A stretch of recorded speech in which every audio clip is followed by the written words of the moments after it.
Hey everyone, Jakinto here. Today I'll be starting a new series called Know Your Keys. This is me going through some of the higher level keys that I've completed and just walking you through each and every pull very in depth. I'll be going over how I pull the dungeons, my thought process in the pulls, when I pop my cooldowns and use my abilities, and which mobs to really look out for in the pulls. I'll probably be splitting up each dungeon into 1 to 4 segments. Each segment will probably go up to a boss. I just really want to hammer down each pull in depth. I feel like if I were to do the whole dungeon all at once, it would be a very long video, but doing it in segments, we can get some nice bite-sized pieces, and you can accrue that knowledge over a few days here. So the first dungeon we're going to go over is Mists of Tirna Scithe. So first off, starting the dungeon here, we do want to look at the raid composition. Of course, there's me, the Blood Death Knight. We do have a Resto Shaman, Shadow Priest, Balanced Druid, and a Marks Hunter. And this is very important to keep in mind even before you start the key, just your party composition. Now, why is that important? You want to see what they bring to the table. So a Restoration Shaman, they bring a low cooldown interrupt, which is always great to have. They also have Incapacitor Totem, which is a great AoE stun to have as well. Tremor Totem, great for the fear, especially on the first boss of Mists here. And Earth Elemental, which is amazing, especially playing as a Blood Death Knight. Having Earth Elemental can really help you build up some RP. Resto Shaman, definitely a high healer throughput class.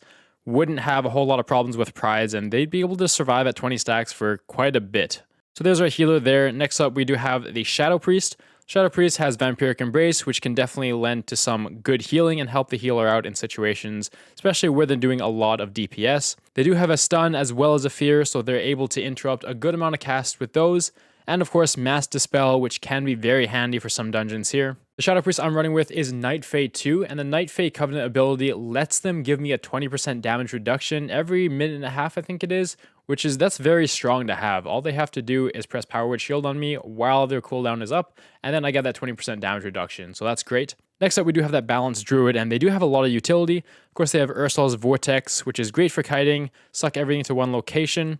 Typhoon, great for interrupts. Knockback, we're playing a Sanguine week here, so knocking them out of the Sanguine is awesome to have. Our Balanced Druid is also running Treants. Treants is awesome, just like Earth Alley, it's able to tank all the mobs, able to get you some time to regenerate some more runic power there. Of course, Balanced Druids, most of them run Night Fae Covenant, so they do have Convoke. That's a big nuke. You can use that to nuke down the prides if you need to, or if you use it on a pack, the pack's going to die pretty quickly there. Finally, we do have a Marksman Hunter. They do have that knockback with Bursting Shot. Just like Typhoon, they're able to knock enemies out of the Sanguine or use it as an interrupt there. Binding Shot, great to have for kiting purposes as well. You won't see it used as much as it's Sanguine week here, but if it wasn't Sanguine, definitely something you'd want to use pretty much on cooldown whenever you need it. And they do have Aspect of the Turtle, which allows them to soak some mechanics by immuning it. So before we start the key, that's what I want you to think about. I want you to think about your group's composition and what they're bringing to the table. Now, my group is in Discord together, as this is the group I normally run with. If you're not in Discord, if you're in a pug, it's going to be a lot harder to coordinate cooldowns, coordinate utility. Here, I'm able to just call out for it whenever I need it.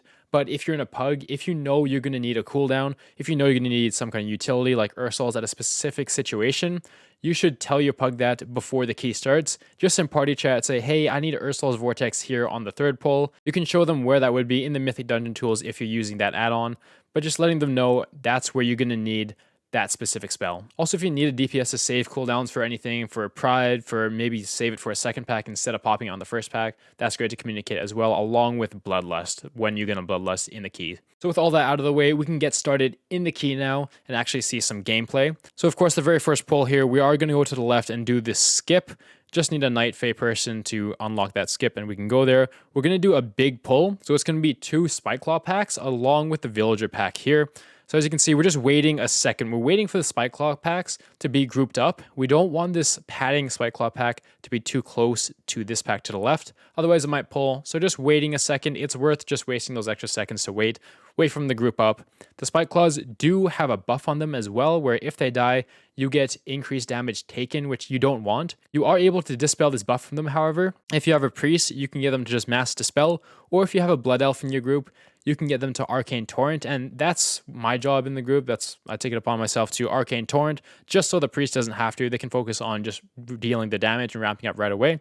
So you'll see when I go in, I am going to get Threat on them first and then pop our Arcane Torrent just to make sure that buff is removed from them here. And so we'll see, we're going into the pull here, And usually I wouldn't jump right into the pull right in the middle just like that, but I do want to Arcane Torrent right away. I also want to get decently far from my starting area as I am pulling this villager pack along with the Spike Claws. So I want to get there as quickly as possible. And to do that, I just jump into the group and I'll be okay. I do have Rune Tap as well as Dancing Rune Weapon popped, and this is something you're going to want to do for pretty much the start of every pull when you can. Pop a Rune Tap right away, mitigate that initial damage, and pop Dancing Rune Weapon. Parry's nice and also helps you build up those Bone Shield stacks quickly. And so when I'm in, you see me use Arcane Torrent. So I use a Blood Boil first just to get threat on the mobs. Then I use my Arcane Torrent, purge the mobs. Now I'm going to the next pack, the Villager. So I'm going to the next pack as soon as I can. I don't want to waste any time. I just want to get threat on them, purge the buffs, and move on right away. These Spike Claws, they will leap onto your friendly players in your party, so make sure that your players are spread. I think it's 4 yards is the range. If they're all stacked up and all the Spike Claws jump at once, they're all just going to die. So make sure they are spread out. As long as you're spread out and the buff is purged from these Spike Claws, they shouldn't be too much of a worry. They're just going to do melee damage to you at that point. For the next pack, we have the Villager, which is going to cast Overgrow on one of your friendly players. Make sure they're broken out right away, as they'll be stunned in there. They won't be able to do any damage, and you want this pack to go down as quickly as possible. We have Soul Cleavers as well. They'll give you a nasty debuff where you take increased physical damage. You want to make sure that that debuff is being dispelled by your healer or a priest master spell right away. If you have this debuff on you, you might want to start kiting, as you're going to be taking a lot more damage, especially if you don't have any cooldowns up. They also get a buff on them, which increases their damage, and they heal when they hit you. So when that goes on them, you do want to ideally be kiting when you can too, just so that they don't heal and they're not doing increased damage to you. The last ad in this pack is the Harvester. They'll cast Spirit Bolt, which does damage to a random player.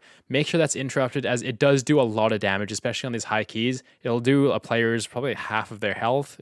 So make sure that those are definitely interrupted. They'll also do a channeled cast, which heals them. Make sure that's interrupted as well. You really want to prioritize that, as it's a lot of healing that they can do. They can pretty much heal up to full health if that cast goes all the way. So make sure that's being interrupted whenever possible. So our plan here is to keep the Harvester interrupted, group everything up, and really just nuke everything down.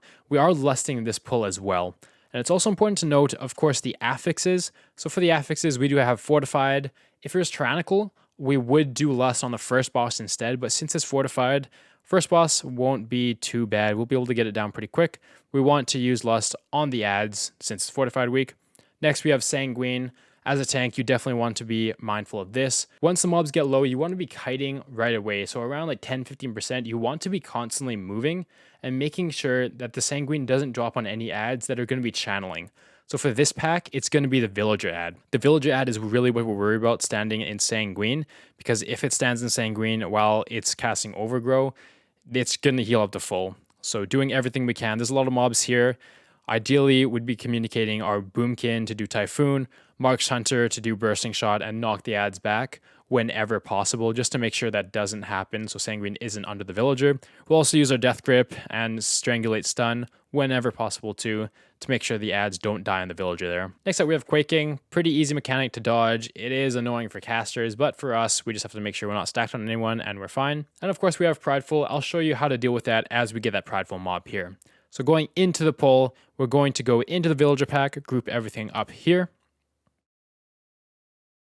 And there we go. As you can see, I am Necrolord, so I do pop A-Bomb Limb right as I reach them. I want everything to be gripped back to me. I want to deal as much damage as possible as well. And it is worth noting, I am running the Super Strain Legendary. I'm not running Crimson Rune Weapon. We did get a buff recently where we take 10% less physical and magic damage. So with that, I just wanted to push damage. I wasn't really worried about myself, my own survivability at this point. I just wanted to push as much damage as possible. That's really why I went Super Strain, and I probably will keep doing that until I need the extra defensiveness. So from here, I did pop another Rune Tap to mitigate the damage from all the ads hitting me at once. We will see Earth Alien Treants going out in a bit here, but for those couple seconds where it's not out yet, where we're grouping up the mobs, we do want to make sure we're mitigating as much as possible. Popped a Vampiric Blood as well, just for safety. So as you can see, we're really loading on a lot of our cooldowns early in the pull. That's because we don't have much Bone Shield stacks. We don't have much Runic Power. We want our cooldowns to carry us until we're able to build those Bone Shield stacks and a Runic Power up, so we're comfortable with Death Striking and just keeping ourselves up at that point. So from here, grouping everything up, as we can see, the Harvester does get gripped in. Everything that leaves is getting gripped in by A-Bomb Limb now, and we are going to be, of course, moving out of the cone. We're also going to be kiting along this wall, and that's something I communicated with my group. We're kiting along this wall for Sanguine and for the cone, so that my group can be all in this space in the middle, all the way up to the entrance if they want to, but I will be kiting kind of along that wall, and I did tell them that, and make sure you're doing that as well. It is good to keep them. I like keeping them along that wall. It just keeps them in a nice tight space, but for now we're keeping them here as we do have wild spirits down, keeping them in our DPS's AoE as much as possible. Our DPS is really pumping. They're going down pretty quick here. We have a harvest essence going out, and that does get interrupted, and we see Sanguine going down. We are starting to kite here, quaking, making sure we're not hitting anyone with that, and kiting as much as we can. They are healing a little bit, as a lot of the spike claws, they died at the same time under them, but at least they're dead now. Not too bad. This pull did take a little bit longer than usual. As you can see, we did get that Sanguine below the villager, and we did pop Lichborn just for a bit of extra defensiveness as well as a bit of leech there. Right now, it's going to get a little bit scary. We still have IBF up, which is nice. We do have that debuff on us, though, and this pack, the Villagers, Soul Cleaver, and Harvester still have quite a bit of health, so we're going to have to do a little bit of kiting here in a bit. Spirit Link's down, that's great, and we are just moving out, kiting a little bit here, and we do have Vampiric Blood up. That's great as well. And there you see they do get buffed here. So right there, I probably should have started kiting right away. Once I saw them get buffed, I should have just ran away, probably towards the entrance, and they just can't hit me. I wouldn't be taking damage, and the healer can focus on doing damage as well. I did stun the Harvester there as my interrupt wasn't up yet, so got that stun off. I'm dipping pretty low here, making sure to dodge the cones. The Soul Cleaver buff is over, so I'm able to tank it as long as I feel comfortable. I did pop that Vampiric Blood and IBF just to stay alive there.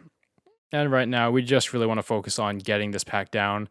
It should be going down, again, a lot quicker than this. They did heal up a lot from the Sanguine, unfortunately.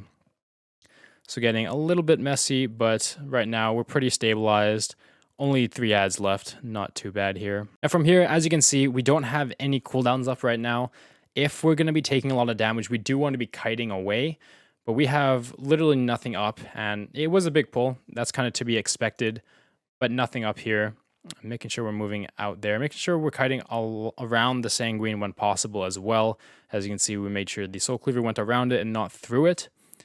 And now just making sure the Villager is facing away from the group, just so they don't have to move for the cleave. Making sure this Soul Cleaver, I'm stunning it there so it doesn't go on top of the Villager. Just because there's that overgrowth. If it went on top, the Sanguine would have been onto the Villager again. So right now, just getting the Villager down. And here we want to start to be thinking about keeping high bone shield stacks and saving as much runic power as possible, ideally. And there we go. There's that pull. And we're going to watch it back just so you can see it without any interruptions here. All right, so here's the pull. Again, waiting for the Spike Claws to be grouped up together.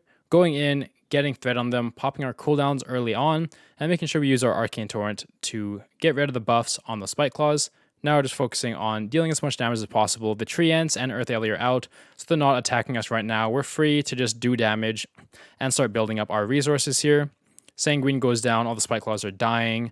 They do heal a fair bit from that. I probably should have saved up more runic power as well, but I was mainly just trying to focus on dealing the damage there. And from here, Sanguine is getting a bit hectic under the Villager. They are healing up a fair bit. So this pack does take quite a bit longer than we'd like, but it's still manageable. As long as everyone lives, it'll be okay.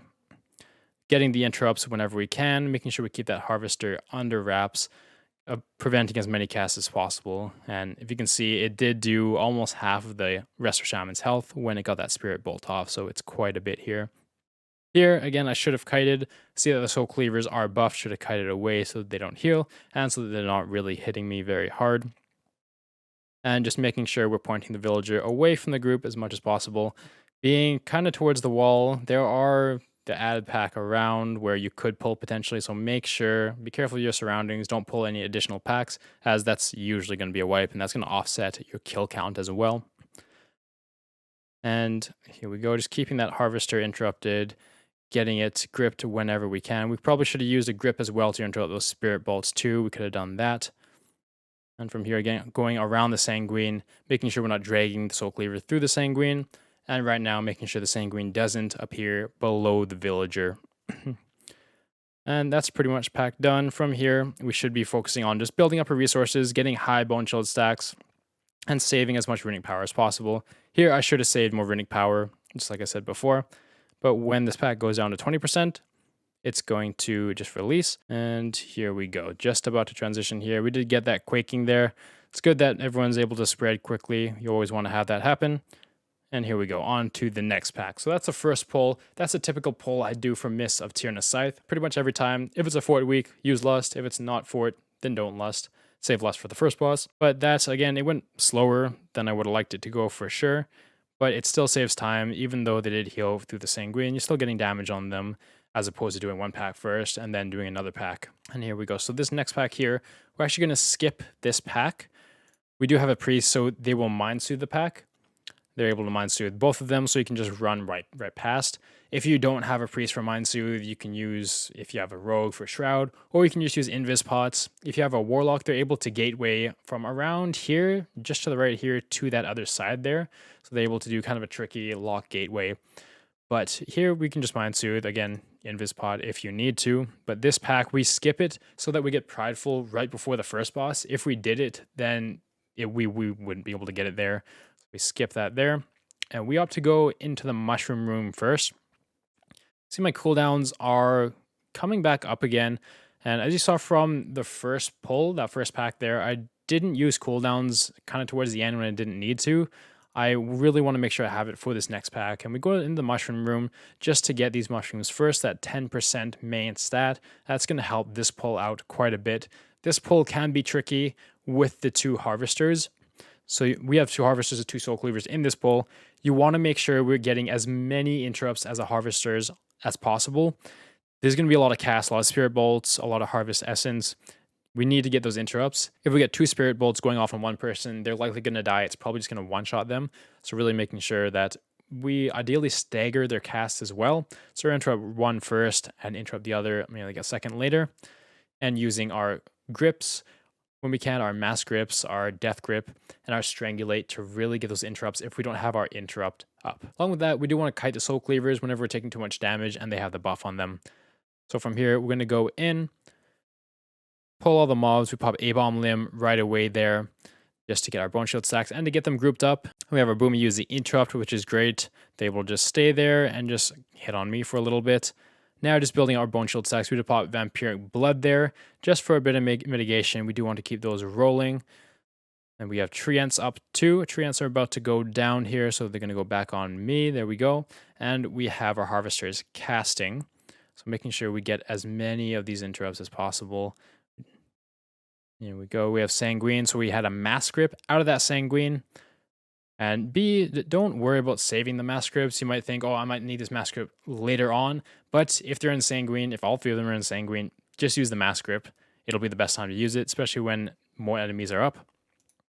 We had a knockback there, which was great as well.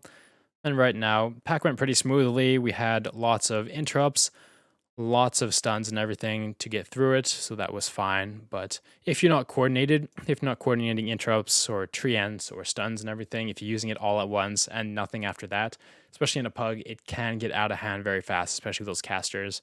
So making sure that you're locking up those casters right away and kiting the soul cleavers when you need to. So this next pull here, we do have these bow breakers, whatever you call them. We want to make sure we're focusing on one of these. So marking it with skull if you don't have any communication in your group. Because when they reach 50%, they will do that big AoE. It'll deal a lot of damage. If you have two of those going off at the same time, it could be a wipe. So making sure that you're really focusing one down first. And right here, we do have Pride coming after, and then the boss after that. So really keeping that in mind for your cooldowns.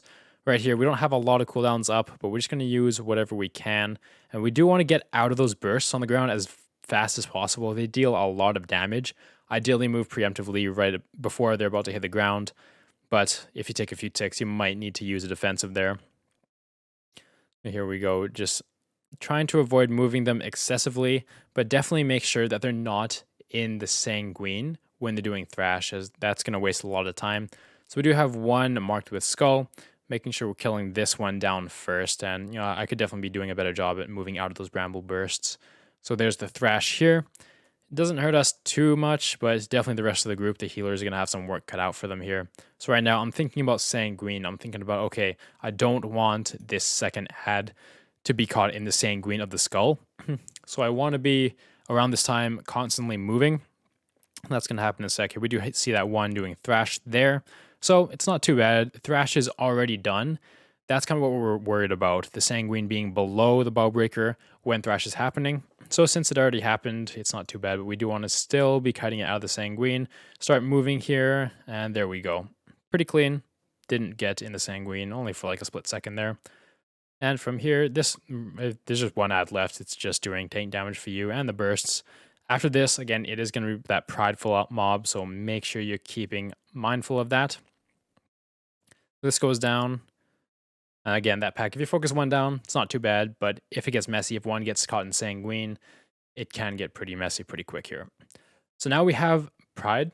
For Pride, we do want to make sure we're using AMZ at around the 30% mark of the Pride. You can use it earlier or later if your healer calls for it, but usually I'd use it around 30% just for that last bit. That's really just to help the healer out when it gets very healing intensive here. Pride, we want to make sure we're moving it out of the Sanguine as fast as possible. And here we go. Perfect. So sometimes we do have our DPS coordinate for the Pride.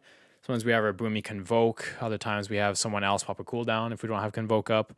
But right now, since we have that first boss that we really have to nuke, we want people to save their cooldowns as much as possible. So as you can see, I'm using my cooldowns here. I use a potion, use my A-bomb limb, and I use my trinket. I want to be carrying the DPS. I want to help with DPS as much as possible so that my DPS doesn't have to use their cooldowns. So using your cooldowns on Pride to save your DPS cooldowns so that they have their cooldowns up with the Prideful buff on the boss, that's very important. And if you're able to do that, I definitely recommend doing that. So here we're calling out in Discord who has the beams and just making sure we move around them, standing in a line when we can. And we do have the treants out, so they weren't hitting us for a bit, but now back on us. And as you can see, we're just moving back. We do have Restore Shaman, so we have Healing Rain on the ground. We want to make sure we're standing in that Healing Rain all the time. Give us that extra healing there. Help the healer out as much as possible. Quaking. Move around your ranged players as much as you can. Just because they'll be casting, you don't want them to move around you. You're able to move around freely. And we pop that AMZ, as you see, kind of towards the end of the manifestation's health there. We want to make sure that we're helping the healer out when it gets really tough. But again, if you're able to communicate with your healer when they want AMZ at a different time, you can definitely do that. But make sure you have AMZ up for the Pride mob for sure. So Pride's almost dead. We want to be thinking about saving our Runic Power and Bone Shields for the first boss now, saving our cooldowns. And there we go. Now we're moving on to the first boss here. So we do want to get Droman down to 20%. At that point, Ingra will be taking increased damage. So we want to make sure our Pride buff is up for that damage increase. And if it's a tyrannical week where we did save Lust, we want to make sure we have Lust with the Pride buff when Ingra's taking the most amount of damage. And that might mean lusting a bit early. You probably want to lust when Droman's at like 40 to 50% if you have Lust up for the first boss here. But since we don't have Lust, we just want to make sure our Pride buff is up. So going into the boss here, we want to make sure we're getting as many interrupts on Ingra as much as possible. A lot of the time I'm calling this out on Discord, and I'm getting as many as my interrupts as much as possible too. We do have Bewildering Pollen. Make sure that's pointed away from the group, and that's why I turn the bosses around towards the wall. I don't want that pointed towards the range so that they don't have to move at all. Make sure they don't have to deal with that mechanic. And from here, we are focusing our damage on Droman and moving out of these swirlies when we can too. So we want to make sure we're not just kiting Droman back right into the middle. We want to make sure he's still not facing the raid, but the range is still in range of Droman. They can do that comfortably. But usually I kind of kite them along the outside of the wall here and really keep them facing away. We have Repulsive Visage here. And usually we have a Shaman, so Shaman can drop Tremor Totem, and that negates that Visage there. We do also have Lichborn, which I overlapped the Tremor with Lichborn. Wasn't sure if I'd be in range there, but that's a great thing to use as well, using Lichborn for the fear. Just make sure you don't get feared into those puddles. And after this, we're just almost going to push Droman here. We have 15 seconds on the Pride. Want to make sure that we're getting, there we go. So we'll have Pride buff up for when Ingra's taking the most amount of damage, which is great. We have an interrupt on Ingra. Right now, we're just focusing on ramping our damage up and getting as much damage on Ingra as possible here. So right now we're pumping. We used all our DPS cooldowns on the Pride, but that's fine. We're just doing as much damage as possible and really making sure our DPS is able to pump into Ingra. Had a good push there. After that push, you have to make that call whether to focus on Ingra or go back to Droman. So this really depends on Ingra's health as well as how much your DPS is able to do. Usually it's better to go back on Droman. If Ingra's at like 10 to 15%, then yeah, you can probably stay on Ingra, but if not, if it's up above 20%, 25%, you definitely want to go back on Droman and just make sure you're playing it safe, as if you went on Ingra and he's taking that 80% reduced damage, you'd have to kill Droman anyway, and it would just be a waste of time. So we're back on Droman at this point. Their healths are kind of close, but remember Droman does phase at 20% instead. So play it safe, go on Droman, and then you can just nuke Ingra shortly after. And right now, again, moving out of the swirlies on the ground, making sure we're pointing Droman away from the range, and getting the interrupts on Ingra as much as possible here. We're not really taking a ton of damage. We don't really need extensive use of our cooldowns here, but if you're taking a bit or if the healer gets out of range, especially during this fear here, make sure that you are popping some kind of cooldowns if you need to. I popped AMS there as I did go into the puddle a little bit. So Droman is about to phase here, 15%, keeping him facing away from the ranged. And making sure, again, the range are able to range Droman. And right there, it would have been a bit messy if the fight went on for a bit longer. Some range might not have been able to hit the boss if we had all those puddles on the ground, but I knew he was going to phase, so no problem. And from here, just able to pump Ingra down, doesn't have a whole lot of health left. So easy to phase in that, and you should be able to do that in a fortified week. In Tyrannical, you might have to do that, 2 or 3 more times. Really just depends on your damage and the level key there. That's everything leading up to the first boss there. We killed the first boss at around 8 minutes in, which again, that first pack went quite slow. The other packs went quite good, so I'm happy about that. But the first pack did go slowly. I think we could probably shave like 30 seconds to a minute even off that pack if it was performed better. So definitely room for improvement there, but still a good time. Still definitely a timeable key at this point to keep going. So as you saw, that first pull, that's really the scariest pull in the whole dungeon. If you executed that first pull well, the rest of the dungeon should go pretty smoothly. But just making sure you're really playing it safe on that pull, kiting when you need to, using defensives off the bat, and preventing any of the enemies healing as much as possible. But if you get through that pull, it gets quite a bit more chill after that, especially when you pass the first boss. After that, the pulls are pretty chill. The mobs are quite easy to deal with as well. But I'm going to wrap it up here. This is going to be part 1 of the Mist's Key. I'll do a part 2 and 3 as well. Part 2 being up to the second boss. Part 3 being up to the last boss there. And I'm losing my voice a bit now too. I've been talking a fair bit, so I probably wouldn't be able to record it right away, but I'll definitely do that as soon as possible. Although I gave you some insight on how I go about from the start of the dungeon to the first boss for Mists of Tirna Scithe here. It is a 19 level key. You can definitely do the strategy up to a 19, and even at the 20 and higher level, you're able to do the same strat, same route, and you should have success if performed correctly. But thanks so much for watching, everyone. I really appreciate all the support. I'll see you in the next one here.